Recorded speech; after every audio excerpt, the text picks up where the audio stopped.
બીનાબેને હમણાં જ bypass surgery કરાવી હતી. એમના પતિ બકુલભાઈ પત્ની પાસે ખડે પગે રહ્યા હતા. આજે એમને રજા મળવાની હતી. હોસ્પિટલથી ઘેર આવ્યા ત્યારે મોટા દીકરાએ સમાચાર આપ્યા કે માસી આવે છે. એટલે એણે ગુસ્સામાં કહ્યું, એમને અહીં આવવાની શું જરૂર છે? એમના આવવાથી કંઈ મમ્મીને સારું થઈ જવાનું હતું? પપ્પા, તમે જ એમને જાણ કરી હશે, નહીં તો એમને ક્યાંથી ખબર? જુઓ પપ્પા, તમે આ રીતે ઘરમાં બધાને ભેગા કરો એ દરમિયાન રસોઈ અને બીજા બધા કામ મારી પત્ની મોનાને કરવા પડે છે. પણ દીકરા, થોડા સમયની જ વાત છે. તારી મમ્મીને સારું થઈ જાય પછી તો અમે બંને ત્રીજા માળે જતા રહીશું. આપણે વાત થયેલી જ છે કે અમે જ્યાં સુધી તારે ત્યાં રહીશું ત્યાં સુધી અમે તને નિયમિતપણે પૈસા આપીશું. મોટી માસી સાથે માસા તથા તેમનો દીકરો પણ આવવાનો છે. હું કામવાળીને પણ વધારે પૈસા આપી દઈશ. મોટા દીકરાએ કહ્યું, એ તો આપશો જ ને, એમાં કંઈ ઉપકાર નથી કરતા. બીજા દિવસે જ્યારે એના મોટા માસી આવ્યા ત્યારે એની પત્ની મોના માટે બનારસી સેલું લાવ્યા હતા. મોટા દીકરા માટે શેરવાની, તેવું જ નાના દીકરા તથા તેની પત્ની માટે લાવ્યા તથા બનેવી માટે લહેંગા જબ્બાનું કાપડ લઈ આવેલા. એમનો દીકરો બીના માસી માટે એમના પ્રિય લેખક શરદબાબુની ચોપડીઓ લઈને આવેલો. માસી, તમારે હાલ આરામ કરવાનો છે તો આ ચોપડીઓ વાંચી તમારો સમય ક્યાં પસાર થઈ જશે એ પણ ખબર નહીં પડે. અને એની મોટી બહેને તો બીનાબેનના ગળે સોનાની ચેન પહેરાવી દીધી અને બોલ્યા, જો બીના, હવે મારી ઉંમર થઈ ગઈ છે.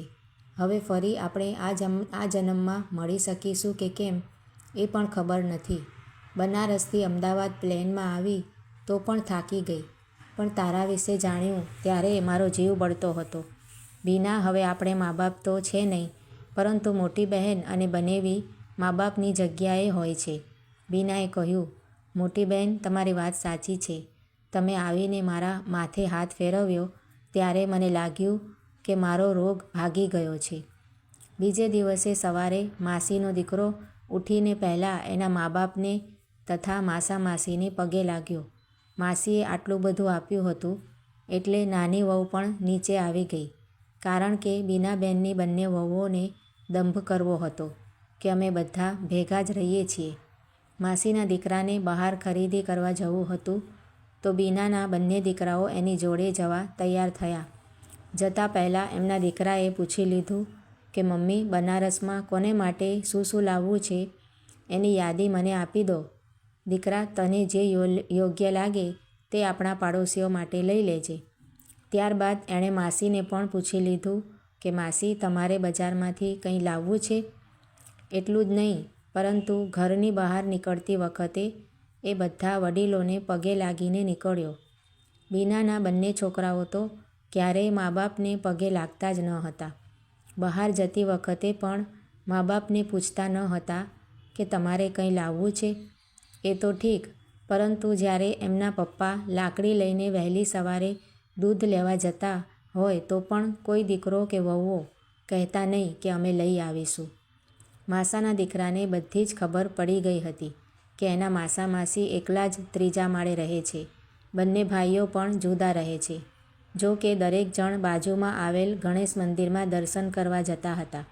એ જોઈને એમના માસીના દીકરાએ બીનાબેનના બંને દીકરાઓને કહ્યું, કાલથી તમે ગણેશ મંદિર દર્શન કરવા ના જતા, કારણ કે તમે જે ઈશ્વરની ભક્તિ કરો છો એના ગુણ તમારે અપનાવવા જોઈએ.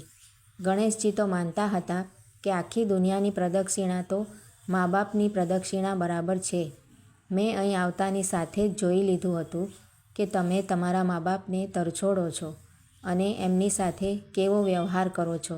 એટલું જ નહીં, પરંતુ તમે રાત્રે તમારા પપ્પા પાસે પૈસા માંગતા હતા એ પણ મેં સાંભળ્યું. તમારા મા બાપે તમને નાનેથી મોટા કર્યા એનો હિસાબ એ તમને આપે છે. આખી જિંદગી તમારા માટે મહેનત કરી. અરે, તમે આ પૃથ્વી પર પણ મા બાપની કૃપાથી આવ્યા છો. તમે ગમે તેટલી તીર્થયાત્રા કરશો તો પણ ઈશ્વર રાજી નહીં થાય. દુનિયામાં એક મા બાપ જ એવા છે કે તમારી ભૂલોને માફ કરે. હું તો આજે પણ કહું છું કે હું જો ચાર્ટર્ડ એકાઉન્ટન્ટ થયો છું તે મારા મા બાપના આશીર્વાદથી. એટલે જ તો તમારા ઘરમાં શાંતિ પણ ક્યાંથી હોય? જે ઘરમાં મા બાપને પ્રેમ અને સન્માન ના મળતો હોય એવા ઘરનું પાણી પણ ના પીવું જોઈએ. એટલે જ અમે કાલે પાછા બનારસ જઈએ છીએ. બીનાબેનના છોકરાઓને પોતાની ભૂલ સમજાઈ. એમણે પોતાના મા બાપને કહ્યું, અમારાથી બહુ મોટી ભૂલ થઈ ગઈ છે. અને બંને છોકરાઓએ ઘણી વિનંતી કરી અને માસી માસાને કહ્યું, તમે થોડા દિવસ રોકાઈ જાઓ. અમારો માતા પિતા પ્રત્યેનો પ્રેમ પણ જોઈને જાઓ. બંને છોકરાઓના બોલવામાં સચ્ચાઈ હતી. ત્યારબાદ તો માસી બીજા 2 દિવસ રહ્યા. એ દરમિયાન એમને માતા પિતા પ્રત્યેના વલણમાં ઘણો જ ફેર જોયો.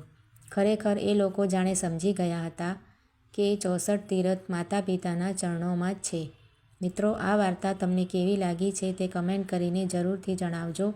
અને જો સારી લાગી હોય તો વિડીયોને લાઇક શેર કરીને આવી જ બીજી વાર્તાઓ જોવા માટે મારી આ ચેનલને સબસ્ક્રાઈબ કરજો. વિડીયો જોવા માટે તમારો આભાર માનું છું.